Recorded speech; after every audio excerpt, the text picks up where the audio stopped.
Perez. What a team. What a season. What a relief. And the Royals getting back into the playoffs. First time since '85. Walking around in euphoria, they still can't believe it.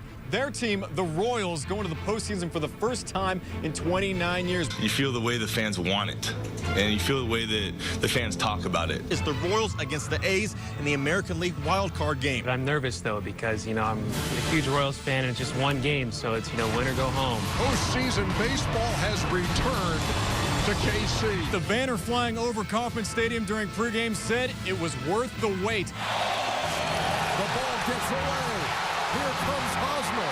It's a one-run game. Quick update on that Royals game. Still atop of the ninth inning, trailing 7-6 to the A's. There goes Dyson. Throw to third. He is safe. Get someone on base. You never know. Yeah, let's hope for the best. See what happens. Pass through into left field. The Kansas City Royals are walking off into the ALDS. I want to be in position on my career now. That's unbelievable. That's why we celebrate right now, because we them boys. We them boys. If that's just the start, this is shaping up to be an amazing postseason for the Royals. Fans here at First Ward Bar on St. Joe Avenue are electric. You just mentioned Nori Aoki's catch. When he made that catch, this place erupted in cheers. Fly ball well hit to right. Calhoun is back, and that ball has reached the seats. It's a solo homer. The ideal situation, clinch a series at home. We were able to do that tonight behind, big hits by Gordo, Moose, and Haas. He is safe. A bases clearing triple for Alex Gordon. These younger Royals players are finding out that the best feeling of baseball is the burn of champagne in your eyes. It's taken a while to get to this point, and we're excited about it. So, yeah, we're making our own history. In the air to deep right, and the Kansas City Royals have taken the lead. No team to play 3 extra inning games in one postseason has ever gone to finish shy of the World Series. Did he make that catch? He did! So much excitement yesterday. Fans at Kauffman Stadium were at an all-time high last night. These guys are ready to party into the night. And guess what? We've got another game here tomorrow. World Series 1985! Router to third, fair ball. Moustakas across. 29 years of frustration has ended. A lot of people thought that this would never happen again in their lifetimes, but the Royals are going to the World Series. This is the aftermath of the longest win streak to start a postseason in Major League Baseball history. I can't wait for the World Series to start. You can't help but root for the Royals, even if you're not a Royals fan. That's it, baby. That's it. We're bringing it back. All eyes are on Kansas City as the biggest event in baseball returns to Kauffman Stadium. Welcome to our Royals World Series special here on KQ2. I'm Matt Tritton. And I'm Justin Sampson. Well, the Royals are back in the series for the first time since winning it in 1985. Over the next half hour, we'll get you set for the best-of-7 series between Kansas City and San Francisco. And in Game 1, the Royals go with the pitcher built for this situation. In December of 2012, the Royals sent 4 prospects to the Tampa Bay Rays for big game James Shields. Now, Wade Davis was also in that trade, but Shields was the big prize. He had 6 postseason starts, including a win in the World Series before coming to Kansas City. And Ed Yost has consistently gone to his ace throughout the playoffs this season.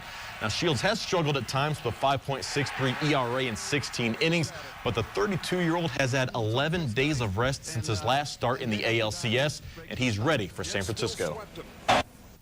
And this is our goal in spring training, and we had one mindset, and that was to go to the World Series and win it. And to be able to be here on this big stage is exactly what we've been working real hard for all season long, and we're really happy to be here right now. Shields goes up against Giants lefty ace Madison Bumgarner in tonight's opener. Bumgarner was an 18-game winner during the regular season and has a 1.42 ERA this postseason. Game 2 is Royals flamethrower Yordano Ventura against 13-year veteran Jake Peavy.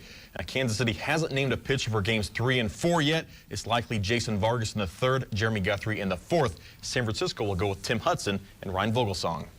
Well, this matchup also showcases a wily veteran manager that's adding to his Hall of Fame resume, and another that's just earning respect from the fans. In 20 years as a skipper, Bruce Bochy's won 3 NL pennants and a pair of World Series titles. On the other side, Ned Yost is making his first Fall Classic appearance as a manager, and Yost's moves are not always conventional or popular, but he has the Royals playing their best at the right time. It's long been a discussion. How much can a manager really impact a baseball game?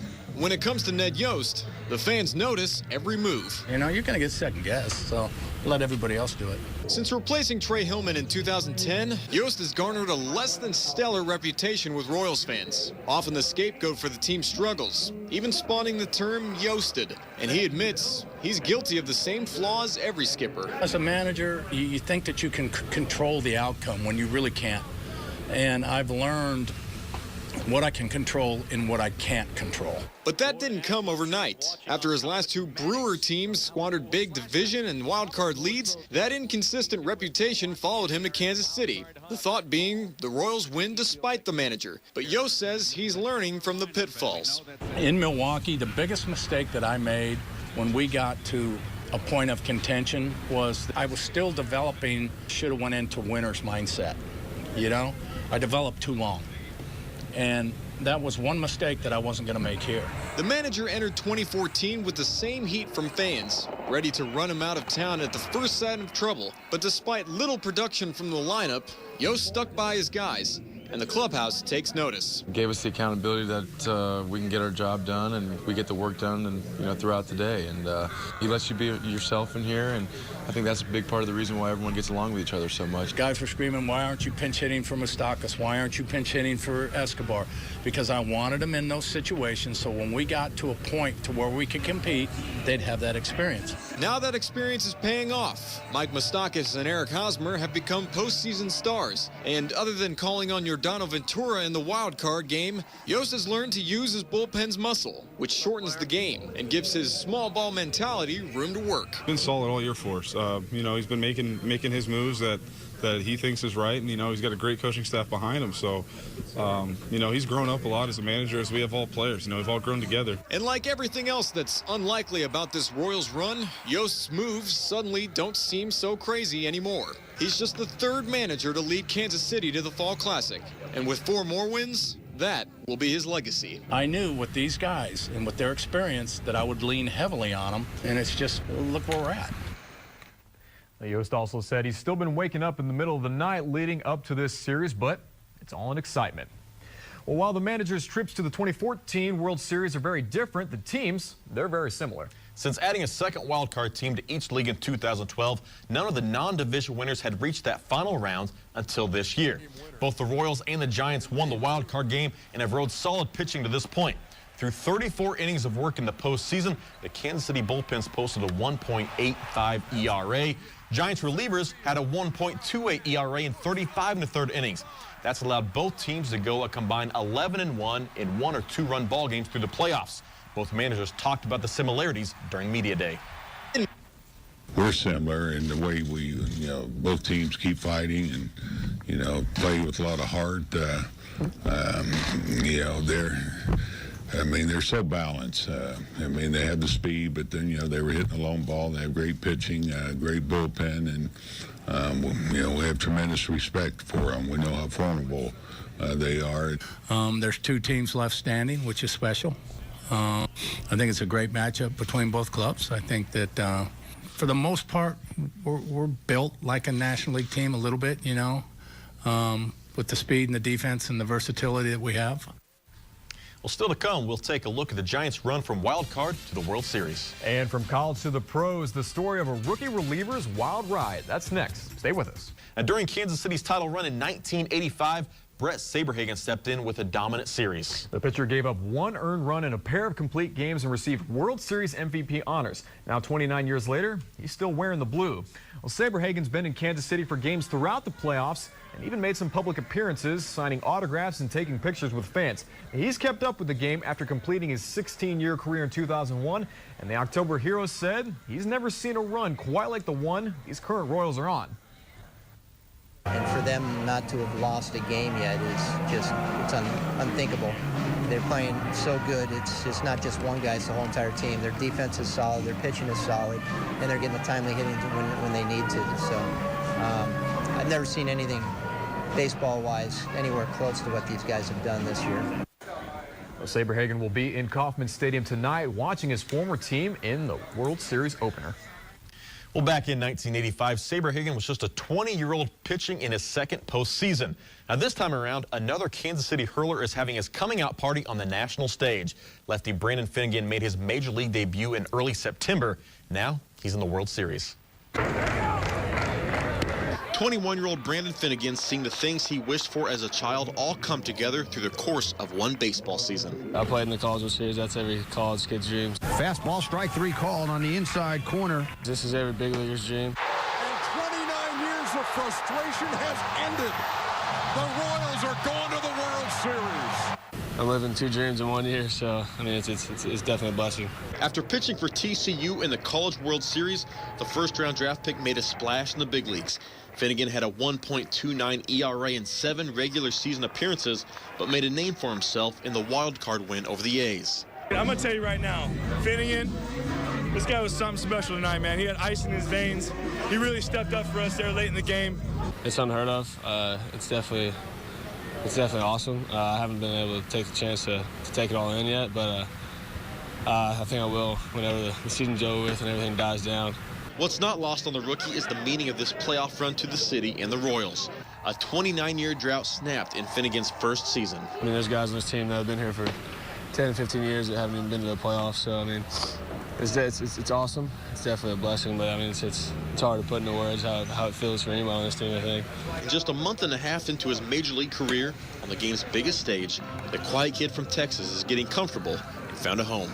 These fans here, they love everybody that has to do with the Royals. I mean, it's awesome how they take people in, you know, how they accept them into their community and everything. So, I mean, it's definitely fun to be a part of. Finnegan's sure to be part of it for many years to come. Swing and a miss, got him a chase and off-speed breaking ball. Well, Finnegan and TCU were just 2 wins shy of the championship game in Omaha. He finds himself just 4 wins away from a World Series title. Well, every Royals fan has a story of what this playoff run means to them and their family. A very special story belongs to one of our old coworkers. That's right. One of our former producers, Nick McCutcheon, recently added a new member to the family, and he may not know it yet, but he's being brought up in another golden age of Royals baseball. Nick McCutcheon was too young to remember the 1985 World Series, but still grew up a Royals fan, much like he hopes his 2 sons will. Maybe 29 years from now, he'll have a son, and we can go to the games together. When the Royals won the last game, Jackson commented, "I knew you could do it." His first boy, Jackson, now 2, was born 10 weeks premature, so he and his wife Jenny knew another pregnancy could be complicated, but they tried anyway, and sure enough, things got rocky. Jenny woke me up in the middle of the night, said, "Hey, we need to go to the hospital, something's wrong." They did 3 ultrasounds on the baby, and each ultrasound he was in a little bit more distress. After an emergency C-section, Jep Edward McCutcheon was born on Wednesday, September 24th, 2 days before the Royals clinched their first playoff berth in 29 years. We were staying at the Ronald McDonald House, and I watched the wild card game there. Once they got down 7-3, Jenny said,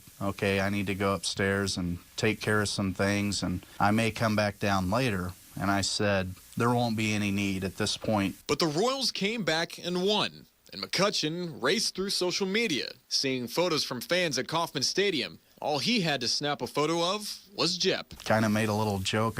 I think I actually called him Rally Jep, and just kind of went from there. Each game just started taking more and more, and baseball's a pretty superstitious game. You got to stick with what works. Little did he know, he'd snap 8 more photos of his newborn son, and 4 weeks into his life, he still hasn't seen a Royals loss. The way they've won these games, there's a little bit of a parallel, I think, there with a premature son who, you know, has to kind of rally a little bit and defeat the odds a little bit to get to where he's at. It's pretty exciting, and for Nick to find a positive spin on, you know, a situation that's not so fun. Now as the Royals enter the Fall Classic, Jep continues to grow each day and fight alongside his fellow boys in blue. As underdog as they might be, the proud parents say, don't worry, the next rally is right around the corner. He's not just the rally baby for the Royals, but he's our rally baby too, getting healthy, and we're rallying behind him to bring him home soon. Pretty remarkable, and the McCutcheons say they hope to be able to bring Jep home in the next week.